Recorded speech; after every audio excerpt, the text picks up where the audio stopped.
Solving systems in 3 variables. Now we have systems that aren't just on the 2D plane, x, y, but it actually articulates down and we have the 3D plane, x, y, z. So we have this x-axis, then the y-axis, and then the z-axis coming on through, right? So it's really cool to think about describing a point in 3 dimensions, and we have an example of that here. The point 1, 2, 3, I know, not that creative, but it still gives you the idea.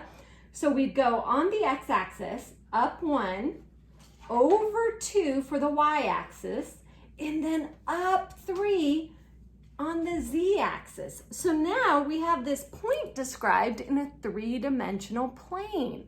Now we're going to solve systems with 3 variables. Let's solve a system of 3 variables. So when we have 3 variables, we have 3 equations, and we're going to try to eliminate one of those variables right off the bat so that we can get it down to a system we're used to with 2 equations and 2 variables. So when we have 3 equations, we want to be really, really careful and strategic about our steps because we can get lost in all the work that we're about to do, and one little mistake can follow us through the whole problem and mess things up. So I'm going to be really careful about writing my steps down. I'm even going to use symbols to make sure I know, okay, when I have the box step, that's my first step. When I have the circled step, that's my second step. So really make sure as you're taking notes, you're writing out these steps when I write them. I'm doing it on purpose to help you learn.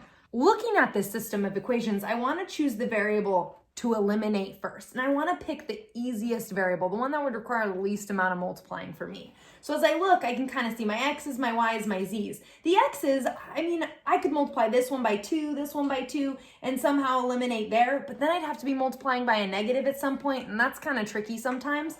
As I look over at my y's, look at that. I have a negative y, a positive y, a negative y, and I wouldn't even have to multiply by anything. I could just add and eliminate, so that's kind of nice. As I look at my z's though, whoa, I got a z, a 3z, and a 2z. So I'm definitely gonna choose my y's, and I'm gonna be intentional. I'm actually gonna highlight the variable I'm getting rid of because we have to eliminate the same variable from all 3 equations. We can't change our mind in the middle. So my first step, I'm gonna write in a box, first step. Okay, so first, what I'm going to do is eliminate y from my 3 equations. Now, we have 3 equations this time, so I'm gonna label them 1, 2, and 3 so I don't get lost. So I need to eliminate y from each equation. So to do that, I'm gonna do 2 at a time. So I'm gonna eliminate y from 1 and 2 because I'd have a positive and a negative, so those would just add straight out. And then I'm gonna eliminate y from, okay, I need to get it out of 3, so I could pair 3 with 1, or I could pair 3 with 2. Well, look at that. 3 with 2, it would alternate signs, so all I would have to do is add and eliminate. So I'm gonna eliminate y from 1 and 2 first, and then I'll eliminate y from 2 and 3. Okay, so here we go. I'm just gonna rewrite those equations right here and add to eliminate. Okay, so I've got 1 and 2 written down. Now I'm gonna add straight down. I get x plus x, that's 2x. Negative y plus y, those add out. Z plus 3z is 4z. And then I end up with negative 1 plus negative 3 is negative 4. Being really, really careful, okay, as I'm doing that adding, because this is gonna follow me throughout the rest of the problem. Now, all I ended up with was an equation. Unfortunately, I didn't end up with an answer, so we're just gonna call this equation 4 for now. We did our job, we eliminated y, so now let's focus on equation 2 and 3 and eliminate y from 3. All right, so after adding out that y in 2 and 3, I end up with 3x plus 5z equals negative 3. So I have yet another equation. So once I've done this, I'm like, okay, well, I eliminated my y's. Well, hey, now I have 2 equations with just 2 variables. So I can make a system out of that and eliminate yet another variable. This brings us to the second step. So I'm gonna put my second step in a circle, okay? Being really strategic about my steps to make it really easy for you guys to follow along later when you're doing this on your own. So the second step, we're gonna grab equations 4 and 5 and we're gonna use those to eliminate. If I look at 4 and 5 written right here, if I add straight down, I wouldn't actually eliminate a variable. So we gotta choose one variable to eliminate. Let's go after x. So if I want 2x and 3x to now have the same coefficient with alternating signs, I'm gonna multiply this equation by 3, this one by 2, maybe I'll multiply this one by negative 2. That way they alternate signs. So let me write that out here. So I'm gonna multiply this one by 3, and I'm gonna multiply the second one by 2. Okay, I'm gonna rewrite 4 and 5. Well, you rewrite 4 and 5. Be very, very careful not to make a computation mistake. So now I'm going to add to eliminate those x's. And I get 2z equals -6. Okay, so divide by 2, and I get z equals -3. Woo! We have a solution for one of our variables. Remember, we still have two other variables we have to find solutions for. So I'm going to go back up and use either 4 or 5, because those each only have two variables in them, to plug in z so that I can find x. So let's pick, I'm going to pick 4, just because they're smaller numbers than 4.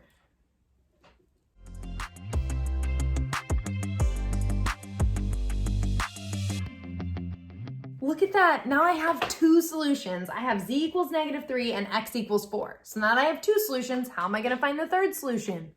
Plug it back into equation 1, 2, or 3. Let's look. If I'm going to need y, I'm going to choose one of the equations that has a positive y. That way I don't have to divide off a negative at the end. So it looks like I'm going to choose equation 2. Again, you can choose whichever equation you want to plug the 2 back into. But this brings us to our third step. So since I made the first step a rectangle, I made the second step a circle, I'm going to make my third step a triangle, and I'm going to state what I'm about to do. Again, this is to make it easier for you to follow later. So plug in z and x to, I think we're going to choose equation 2. So there I plugged in x, and then I plugged in z. So now all I have to do is solve for y. Take a minute to do that. Okay, so check it out, I have all three solutions. So just like with a system of two equations, I'm gonna write this as a coordinate. So our coordinate's gonna go x, y, z. So I've got 4, 2, -3. There is my solution. And of course, we could plug this back into equations 1 and 3 to check to make sure it works. So let's try this one more time together. So as I move down to this next system of three equations, first, remember, we want to pinpoint which variable we want to eliminate, choosing the easiest variable. So look at my x's, they're all positive and don't really have any numbers in common. Looking at my y's, I got a 3, a y, and a 2y. That's not great, and they're all positive. Looking at my z's, I got a 6 and a 3. Hey, if I multiply this by 2, I can make it 6, so that looks okay. And then I got just a z, so that one would be okay to multiply 2. Look, I even have a negative, so that's going to be perfect. So I'm going to choose my z's this time. Remember, highlight those, circle them or something so you remember which variable you're after. So first step, I write it in a box. So we're going to eliminate our z's. Now, how should we pair our functions?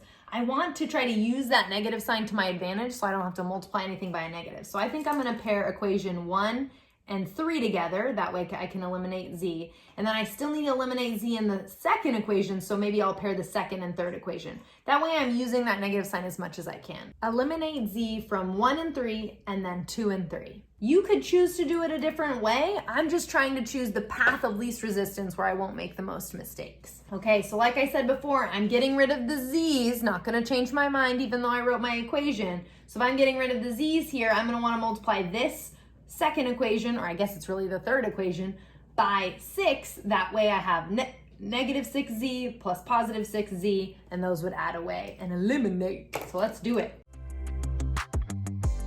Really check to make sure you multiplied correctly, because a mistake here could cost us a lot of time later. Okay, now we get to add and eliminate that z. And look at that, I'm left with an equation that just has two variables that I know I'll use later, so I'm going to call it equation 4 and move on to eliminating the z in equation 2 by using equation 3.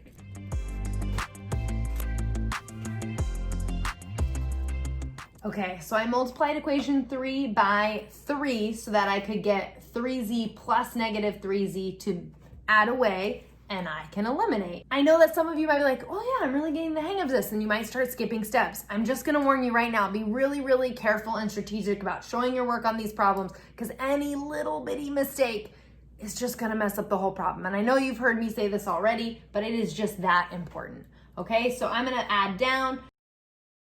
So this is gonna be my equation 5. So what's my next step? Use these two equations to now make a new system of just two variables, and I can eliminate yet another variable to solve. So now I have my two equations here, so I need to choose a variable to eliminate. Unfortunately, they don't alternate signs, so that doesn't give me an easy choice. And I have like a 9 and a 5 and a 15 and a 7. So I think I'm gonna choose my x's, because I'd rather probably multiply by 9 and 5 than multiply by 15 and 7. So here we go. I'm gonna get rid of my x. So I'm gonna multiply this first equation by 5. and then I'm gonna multiply this second equation by 9. What did I forget? Yeah, one of them has to be negative. So let's see, which one do I wanna make? I'm gonna make my 9 negative, okay? Doesn't matter which one you choose to make negative as long as one of them's negative. So I'm gonna rewrite my 4 and 5 before I add, not skipping steps, because skipping steps here is where we're gonna make mistakes.